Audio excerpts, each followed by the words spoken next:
بسم اللہ الرحمن الرحیم اللہم لک الحمد کما انت اہلہ فصلی علی محمد کما انت اہلہ وفعل بنا ما انت اہلہ فانک اہل التقوی و اہل المغفرہ۔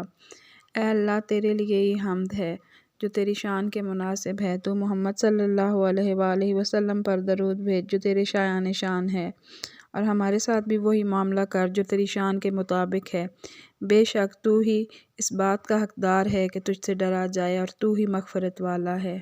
السلام علیکم ناظرین، آپ کو ہم اپنے چینل مستند خوابنامہ آن لائن میں خوش آمدید کہتے ہیں۔ آج کی اس ویڈیو میں ہم آپ کو خواب میں مختلف طرح کے مصالہ جات کو دیکھنے کی تعبیر بتائیں گے۔ سب سے پہلے ہم خواب میں زیرہ دیکھنے کی تعبیر پہ بات کریں گے۔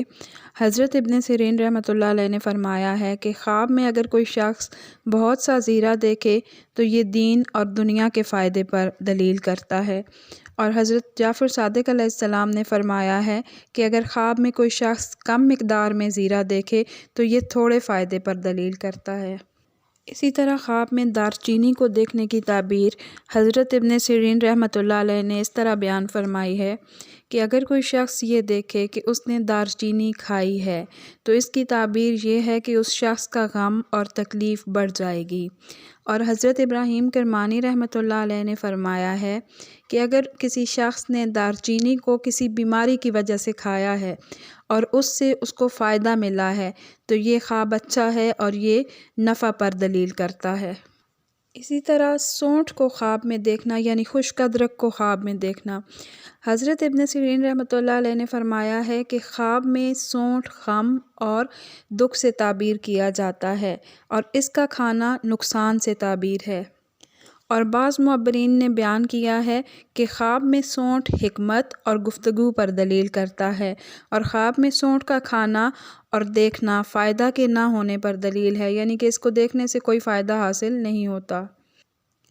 رائی کو خواب میں دیکھنے کی جو تعبیر حضرت ابن سیرین رحمۃ اللہ علیہ نے فرمائی ہے وہ یہ ہے کہ خواب میں رائی اندوہ یعنی تکلیف اور اندیشے پر دلیل ہے، اور اگر کوئی شخص یہ دیکھے کہ اس نے رائی کھائی ہے تو اس کی تعبیر یہ ہے کہ اس شخص کے مال کا نقصان ہوگا یا پھر وہ تکلیف اور بیماری میں گرفتار ہوگا۔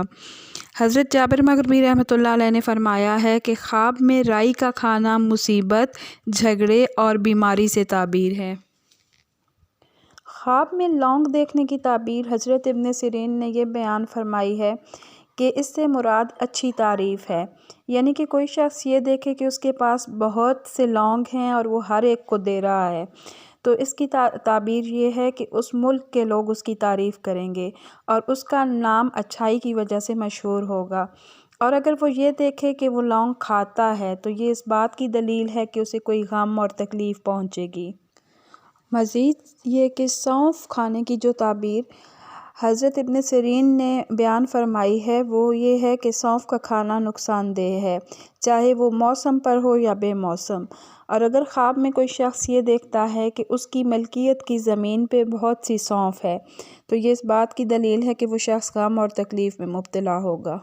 اسی طرح خواب میں اجوائن کو دیکھنے کی جو تعبیر حضرت ابن سیرین نے بیان فرمائی ہے وہ کس طرح سے ہے کہ خواب میں اجوائن کا دیکھنا غم اور تکلیف پر دلیل کرتا ہے، کہ اگر کوئی شخص یہ دیکھتا ہے کہ اس نے اجوائن کسی کو دی ہے یا گرائی ہے تو یہ غم اور تکلیف سے نجات کی دلیل ہے۔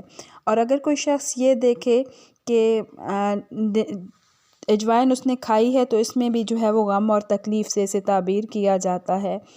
اجوائن کے دیکھنے اور کھانے میں سوائے غم اور تکلیف کے کچھ فائدہ نہیں ہے، اور اللہ تعالیٰ ہی خوب جانتا ہے۔ اسی طرح اگر کوئی شخص خواب میں یہ دیکھتا ہے کہ وہ زمین سے ہلدی جمع کر رہا ہے، ہلدی جو ہے وہ ایک جڑ کی طرح سے نکلتی ہے، اور اگر وہ یہ دیکھتا ہے کہ وہ اس کو اکٹھا کر رہا ہے اور اس کا موسم بھی ہے تو اس کی تعبیر یہ ہے کہ اسے اسی قدر نفع ملے گا، مال ملے گا۔ اور اگر کوئی شخص یہ دیکھتا ہے کہ وہ کچی ہلدی کھاتا ہے تو یہ رنج اور نقصان پر دلیل کرتا ہے۔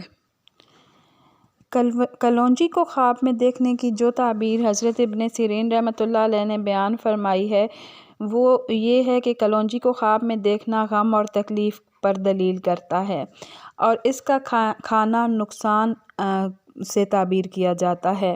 اور اگر کوئی شخص یہ دیکھے کہ اس کے پاس بہت سی کلونجی ہے تو اس بات کی دلیل ہے کہ وہ غم اور تکلیف میں گرفتار ہوگا۔